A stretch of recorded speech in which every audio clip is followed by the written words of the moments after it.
Baiklah, kita akan mulai kuliah kita hari ini, yaitu tentang perusahaan dan pasar keuangan, Firms and Financial Market. Ini merupakan pertemuan pertama kita, ya.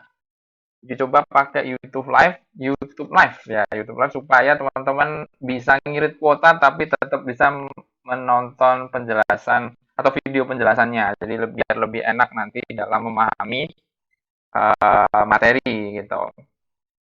Oke. Tujuan pembelajaran kita kali ini yaitu menjelaskan pasar modal dan pasar uang, menjelaskan struktur dan fungsi pasar keuangan di Indonesia, menjelaskan produk-produk pasar keuangan apa aja nanti, dan menjelaskan sedikit tentang perdagangan sekuritas, lalu ada tambahan mengenai materi krisis di pasar modal, krisis global di pasar modal gitu ya. Oke, nah teman-teman perlu memahami bahwa YouTube ini ternyata ada delay-nya. Jadi pas saya ngomong, ini diterima di YouTube teman-teman itu sekitar ada delay 15 detik. Nah, jadi mohon dipahami nanti kalau misal ada pertanyaan, mungkin agak sedikit ada delay antara pertanyaan yang diterima dan kemudian setelah saya bacakan itu baru diterima oleh teman-teman sekitar 15 detik kemudian. Nah, nanti teman-teman yang mau tanya silahkan melalui live chat yang ada di yang ada di YouTube atau melalui WhatsApp. Nah, WhatsApp ini lebih enak karena teman-teman bisa juga pakai voice note. Jadi misalnya, wah malas ketik atau susah ngetik, udah pakai voice note aja. Nanti akan saya terima di sini, akan saya bacakan melalui video jawabannya. Nah, nanti kalau kurang jelas, teman-teman bisa balas lagi via voice note gitu. Jadi biar pelajarannya lebih interaktif, tetapi ngirit kuota gitu kira-kira. Oke? Itu ya. Kita lanjut ke yang pertama, yaitu struktur pasar keuangan di Indonesia. Pasar keuangan, nah, pasar keuangan ini ada tiga kelompok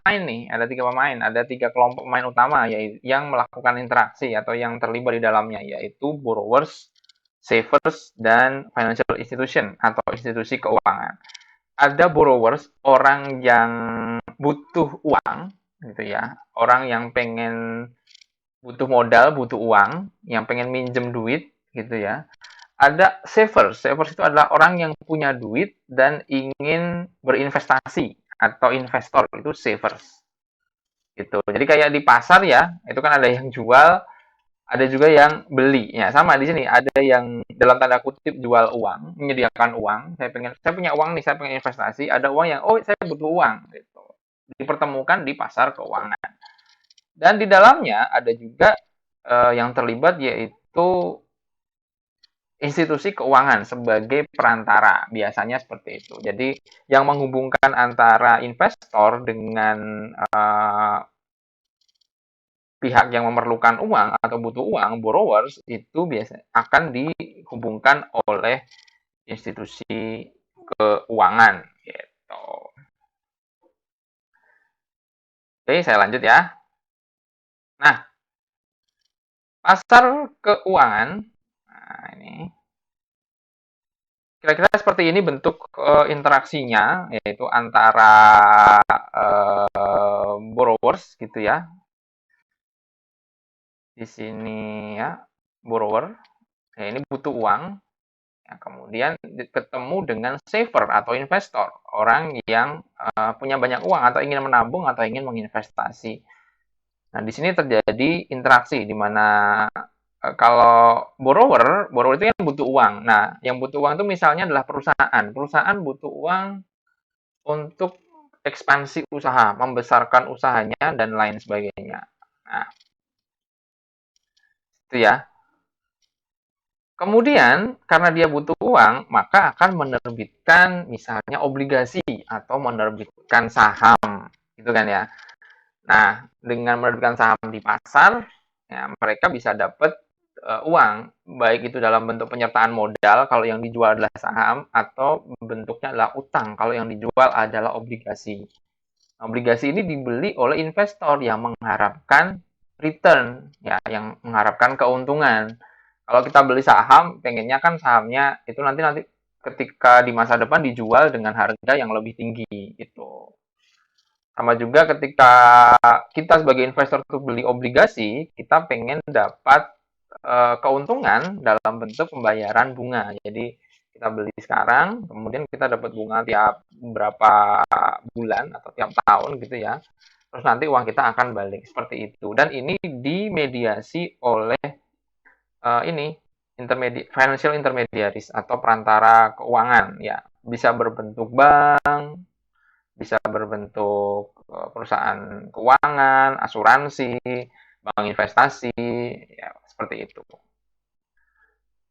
Nah, ini pasarnya bisa berupa obligasi, bisa berupa saham, gitu kira-kira. Gimana teman-teman? Sudah cukup dapat gambarannya? Oke, saya lanjut ya. Nanti kalau yang ingin bertanya, silahkan langsung chat ya, chat di apa namanya, chat di WhatsApp atau di live chatnya ini. Oke. Next, pasar keuangan di Indonesia itu ada dua jenis. Ada pasar modal, ada juga pasar uang. Gitu. Ada pasar modal, ada juga pasar uang. Nah, apa bedanya? Karena kita ke pasar modal dulu nih. Pasar modal adalah pasar untuk menjual, jual beli gitu ya, untuk berbagai instrumen keuangan yang bersifat jangka panjang gitu. Jadi jangka panjang dia lebih dari setahun gitu ya. Jadi jangka panjang di sini baik berupa surat utang, obligasi atau ekuitas, saham, bisa reksadana dan instrumen derivatif lainnya. Nah, nanti tentang derivatif itu akan dipelajari nanti ya kalau teman-teman sudah di tingkat atau semester berikutnya. Kira-kira seperti itu. Kalau pasar modal itu instrumennya adalah jangka panjang. Nah, kalau pasar uang, bedanya adalah dia berjangka pendek, yaitu hanya kurang dari 1 tahun. Jadi lebih liquid ya pasar uang itu. Kalau pasar modal ini panjang lebih dari 1 tahun. Kalau pasar uang itu pendek. Nah, pasar uang itu jangan diartikan sebagai kayak untuk jual beli kurs gitu ya. Jual beli mata uang, bukan seperti itu.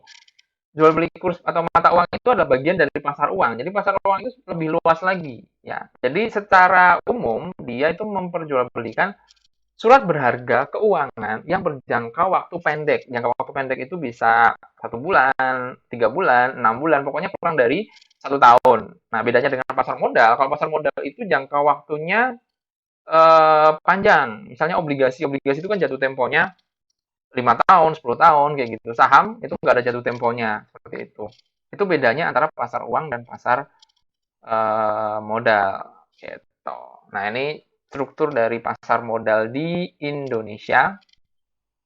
Ya, ini hanya pengayaan aja, hanya sebagai gambaran mengenai yang terlibat di pasar modal Indonesia. Ada otoritas jasa keuangan yang mengawasi, gitu ya.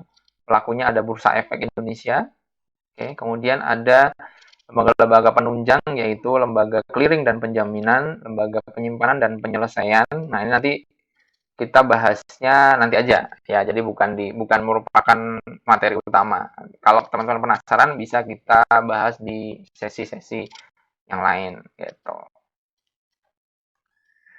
Oke, balik lagi kita ke ini utama ya apa materi utamanya pasar uang. Nah, pasar uang ini regulatornya adalah Bank Indonesia gitu ya. Nah, pelaku pasar uang ini ada pemerintah, ada Bank Indonesia, ada bank umum, gitu ya. Biasanya ini adalah atau digunakan untuk keperluan jual beli, keperluan uang untuk surat berharga jangka pendek gitu. Misalnya bank butuh likuiditas segera nih, kemudian dia menjual surat berharga, ngelelang misalnya gitu ya, atau membeli atau menjual surat Bank Indonesia untuk mendapatkan uang yang liquid gitu. Ini pasar uang. Nah, kalau pasar modal, ya dia lebih investasinya adalah jangka panjang, gitu ya, untuk utang jangka panjang. Jadi dia sarana pendanaan bagi perusahaan maupun institusi lain, dan sebagai sarana bagi kegiatan berinvestasi. Nah, kalau pasar uang, ya sekali lagi, pokoknya jangkanya pendek, gitu ya, jangka pendek, serta biasa digunakan sebagai piranti kebijakan moneter ya untuk mempengaruhi likuiditas bank-bank. Gitu. Biasanya untuk menarik uang yang ada di pasar ada inflasi gitu ya, untuk menekan itu biasanya BI mengeluarkan kebijakan melalui pasar uang ini untuk menarik jumlah uang yang beredar. Produknya, kalau pasar modal bisa berupa saham. Warren dan Wright akan saya jelaskan nanti ya, karena ini bukan intinya. Ada juga obligasi, ada juga reksadana, nanti akan saya jelaskan juga. Ada ETF, nah, ada derivatif. Gitu. Nanti mekanisme perdagangan produk pasar modal di BI bisa dilihat di suplemen materi yang saya upload di Google Classroom. Oke, next. Nah, kalau pasar uang ini yang jangka pendek, gitu. Jangka pendek itu produknya macam-macam. Ya, ada promise surat utang jangka pendek sama ya, mirip-mirip kayak wesel juga ya. Ini pokoknya surat utang lah, sertifikat deposito ini bisa juga dijual belikan. Kemudian sertifikat Bank Indonesia, surat berharga pasar uang, dan lain sebagainya. Kalau SIKA dan SIMA ini adalah surat utang yang berbasis syariah. Gitu. Ada surat pembendaraan negara dan lain sebagainya. Ini adalah produk-produk pasar uang. Pokoknya ini adalah jangkanya jangka pendek. SBI atau Sertifikat Bank Indonesia itu dijual perdana melalui proses lelang, dijual oleh BI gitu ya. Dia BI menjual gitu ya dengan harapan bisa menarik dana dari bank. Biasanya dibeli oleh bank-bank umum gitu. Dia jual SBI. SBI itu ketika dijual berarti nanti beli ke BI, uangnya masuk ke BI dan BI nantinya ada bunga yang diberikan. Nah, sehingga uang bisa tertarik dari peredaran kan gitu ya melalui SBI. Contohnya seperti itu. Sekarang pasar keuangan. Oke, sebelum saya melangkah lebih jauh, mungkin teman-teman ada yang mau bertanya, silakan.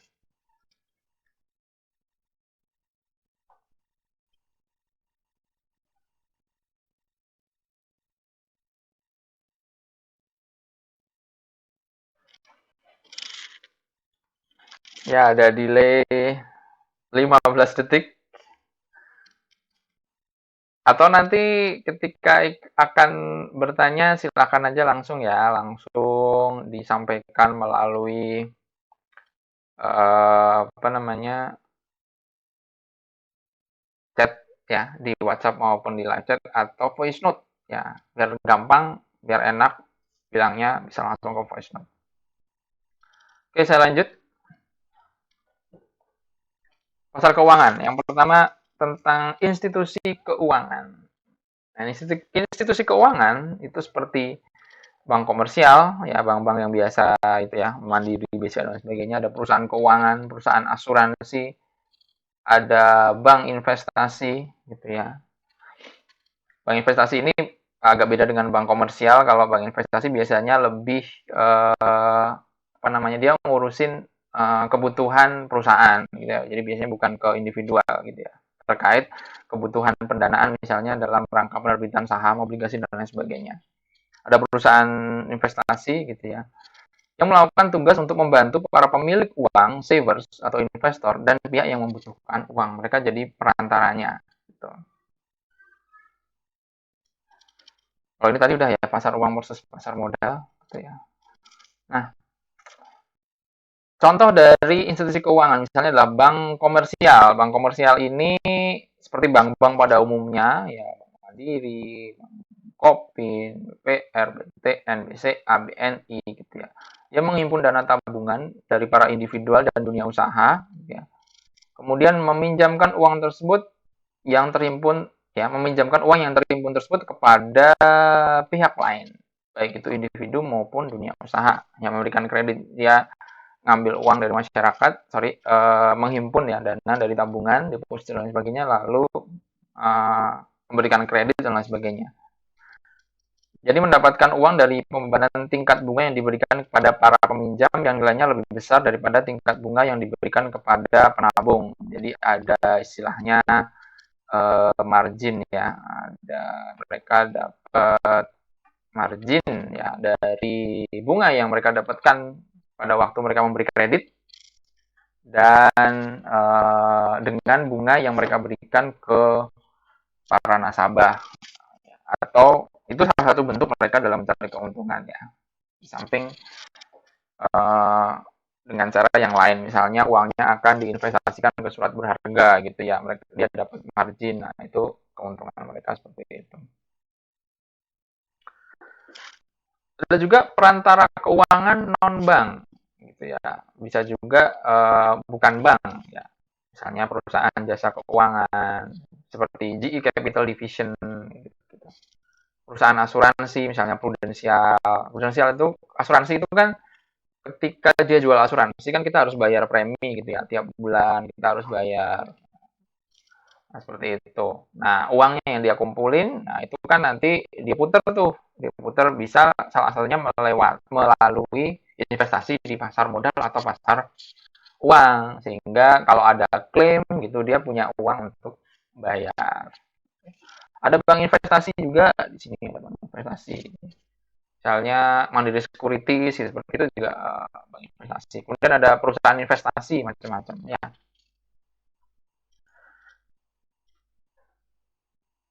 Kemudian ada perusahaan jasa keuangan. Nah, ini kan contoh dari perantara keuangan yang non bank, gitu, yang bukan dari bank. Tadi kan perantara keuangan bisa bank komersial, gitu ya, ini bank komersial. Ada juga yang sifatnya dia non bank, bukan bank. Nah, bukan bank ini misalnya perusahaan jasa keuangan, ya, bergerak di bidang usaha peminjaman atau pendanaan, tapi mereka bukan bukan bank, artinya mereka tidak menghimpun dana dari masyarakat, biasanya seperti itu, kayak kayak bank pada umumnya gitu. Ada juga perusahaan asuransi ya, asuransi ini kan juga nggak menghimpun dana dalam tabungan, tetapi menjual ini ya, polis asuransi gitu, untuk mendapatkan uang lalu diinvestasikan, salah satunya melalui pasar modal.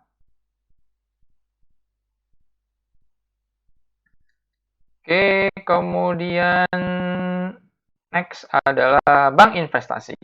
Nah, bank investasi ini bukan bank komersial gitu ya. Jadi perantara keuangan yang khusus membantu perusahaan dan pemerintah ya dalam memperoleh uang dan penyediaan jasa pemberian nasihat atau konsultasi gitu ya, konsultan pada perusahaan klien ketika mereka mau masuk ke dalam transaksi besar seperti pembelian atau penggabungan merger gitu ya dengan perusahaan lain, atau pada saat mereka mau menerbitkan obligasi dan lain sebagainya. Contohnya Citigroup, JP Morgan Chase, Mandiri Sekuritas dan lain sebagainya, itu adalah contoh-contoh bank investasi. Gitu. Oke, reksadana itu kan suatu produk investasi di mana suatu perusahaan pengelola atau disebut sebagai perusahaan manajer investasi, yaitu menghimpun dana dari masyarakat, kemudian mereka akan menginvestasikannya ke beberapa produk keuangan di pasar modal maupun pasar uang gitu. Jadi contohnya seperti ini ya. Jadi manajer investasi ya, mereka mengumpulkan uang, menjual produk nih. Ini produk itu dan akan dijual dengan basis nilai aktiva bersih gitu. Jadi mereka sudah punya skema-skema investasi gitu ya, skema-skema investasi dengan berbagai profil. Misalnya bagi yang pengen apa namanya resikonya rendah, ada yang risiko moderat, ada yang pengen punya tinggi, ada yang pengen syariah, ada yang pengen saham tapi yang apa namanya blue chip gitu ya, yang kapitalisasinya tinggi misalnya seperti itu. Nah itu akan ditawarkan ke investor. Nah, investor tinggal milih gitu. Kalau mau beli di sini gitu misalnya, nah ini eh, nilai aktiva bersihnya totalnya misalnya sekian gitu ya. Nah kalau bapak beli beli per satuannya gitu ya. Kalau mau beli itu satu satu unitnya itu nilainya sekian. Jika kita beli berapa unit gitu ya, misalnya kita beli satu unit di atau dua unit ya, dua unit di investasi saham yang risikonya tinggi. Nanti setelah kita beli, uangnya kita serahkan ke mereka, kita dapat rekening yang akan bisa digunakan untuk memantau juga gitu ya, untuk memantau berapa sih nilai reksadana kita, satu unitnya berapa. Kita beli satu unit hari ini misalnya 200 gitu. Kemudian mereka trading saham sesuai dengan profil kita. Berikutnya di hari besok misalnya ya, ternyata misalnya kena corona gitu ya, ada isu corona gitu ya, terus kemudian saham-saham berjatuhan, otomatis nilai aset bersih kita atau nilai aset bersih total mereka juga akan turun gitu kan, karena saham-saham pada berjatuhan.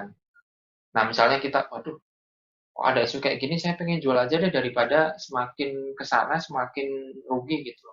Nah ketika kita mau jual atau kita mau tarik dana kita, itu disesuaikan dengan eh, apa namanya harga NAB pada pada tanggal transaksi. Kalau kita transaksinya sebelum jam 1, maka berarti pada hari itu nilai NAB-nya berapa nih gitu.